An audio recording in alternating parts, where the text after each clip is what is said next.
Nestled in a remote village of Rajasthan, a school like no other. Its students, grandmothers from the poorest corners of the globe. Nobody dared to come here for 6 months, and at the beginning I said no. They've come for one reason, a diploma, that of a solar engineer. I repair and maintain solar lanterns. If I find a problem, I repair it. No secret here, men are not welcome. The moment you give a man a certificate, he leaves the village looking for a job in a city.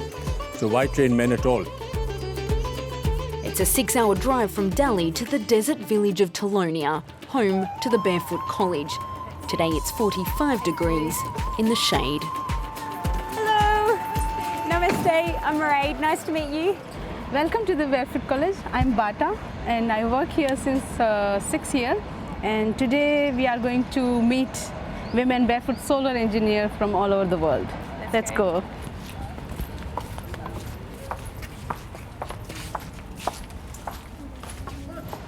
To qualify for a place in this college, you must be female, without a degree and live in a remote village.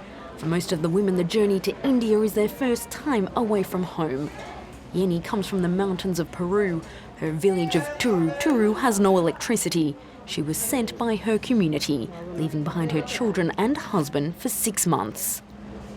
I didn't want to leave my family, my children. They are very young, so I said no. But I realized the needs of my community, and if nobody came, nothing would be done. Today's class is a mix of women from South America, Africa and the Pacific Islands.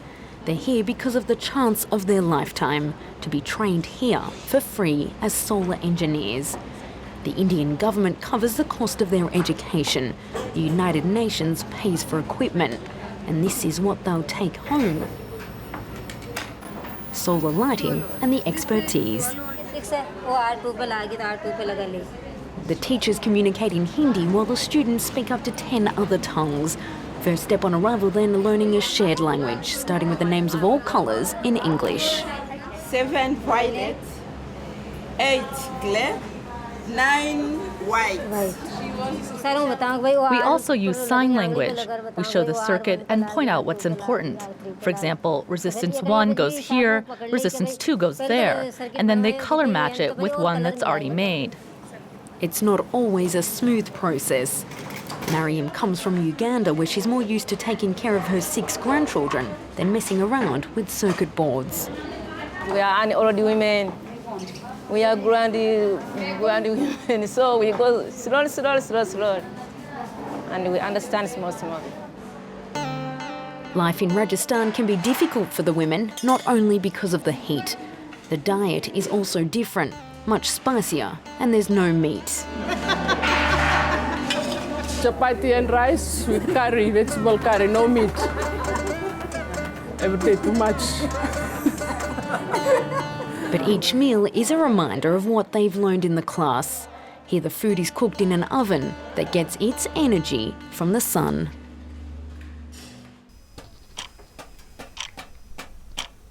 So what is it here? This is solar cooker section, and here the women, they make solar cooker, and we use it for the boiling water, boiling milk, and making tea. Right now? Yeah, right now we're boiling water, indeed. and we're making bread, Indian bread. It's really very hot. You can see how hot it is. It has 300 degrees. The women who make these solar cookers are all former graduates of the college. Welding in a sari is now a normal part of everyday work. Okay, so here are the first barefoot solar cooker engineers. So we are going to meet right them. now? Yeah. Hello. Namaste. Namaste. SITA, you were the first solar engineer to graduate from the college. Did you always think it was possible? In the beginning, I thought I was unable to do it. This is not a woman's work. It's for a blacksmith or another caste. And I'm not educated enough to understand this work. But we made this solar cooker, and we felt happy. And then we got the confidence that we could cook and teach others also. The college has succeeded on 2 fronts: promote renewable energy in rural communities and challenge the perception of women at the same time. Yet the key behind this operation is not female, but male. We meet Bunker Roy, the social activist behind the NGO. In 2010, he was named among Time magazine's 100 most influential personalities in the world. Gandhi, who's a bit of an icon here, is known as saying you teach a man, you teach an individual, you teach a woman, you teach an entire family. Is that the idea behind only accepting women, or is it more of a sexist policy? Men are all compulsively mobile and they all want a certificate. And the moment you give a man a certificate, he leaves the village looking for a job in a city. So why train men at all? We thought the best way to keep the skill in the village, make it useful, is to train women. And not only women, but illiterate rural women who have roots in the soil, roots in the village, would never leave the village, and they have a flair to teach others. So you've already helped like dozens of villages around the world. Where to from here? Choose any underdeveloped, least developed country around the world, and I want a grandmother from every country.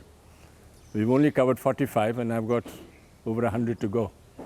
So now we've got 20 grandmothers coming from the Pacific Islands right now. We are going to get about 5 or 6 grandmothers from the Middle East. So I think by 2013, we would have covered the globe. A 1-hour drive from the college brings us to the village of Balajikidani. It's been 5 years since the residents first welcomed solar lighting. Now each of the 30 houses has its own lantern. Inside we meet Santosh, 21 years old with 2 children. As a member of India's Dalit community or untouchables, being a solar engineer means she's broken through a rigid caste system. In these 30 houses, I'm the only woman who knows how to do this. I don't go to them, they come to me. I'm so happy and proud to repair these lanterns. Santosh repairs up to 10 lanterns per month. But she was only trained because her community agreed solar energy was a worthwhile investment. All of the villagers here have agreed to pay 25 rupees or 40 cents per month to cover the cost of service and repair of the solar lanterns. It's considered essential that anyone who benefits from the technology is themselves invested in making it work. The decision has already paid off. Lighting the village using solar energy is less polluting and half the price of kerosene. People who do not know ask what this is. This is light, I say. How does it work, they ask. It works with solar energy. Now they want it. Lots of people ask about this. It's good technology. Night falls at 6:30, but the day is not yet over. For these young girls, work in the field has just finished and school is about to begin. My parents don't let me go to school in the day because I have to help with the goats, and that's why I come to night school. The solar lantern takes centre stage as the students learn basic maths, Hindi and English. Education for girls in this region is optional, and without the light, they would most likely miss out.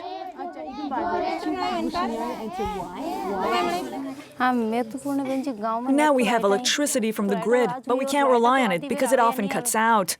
This light is always here. We need it for the children to be able to study at night. Today life has changed in the village of Santosh. The solar lantern has brought 4 hours of light per night, and with it 4 hours of extra life.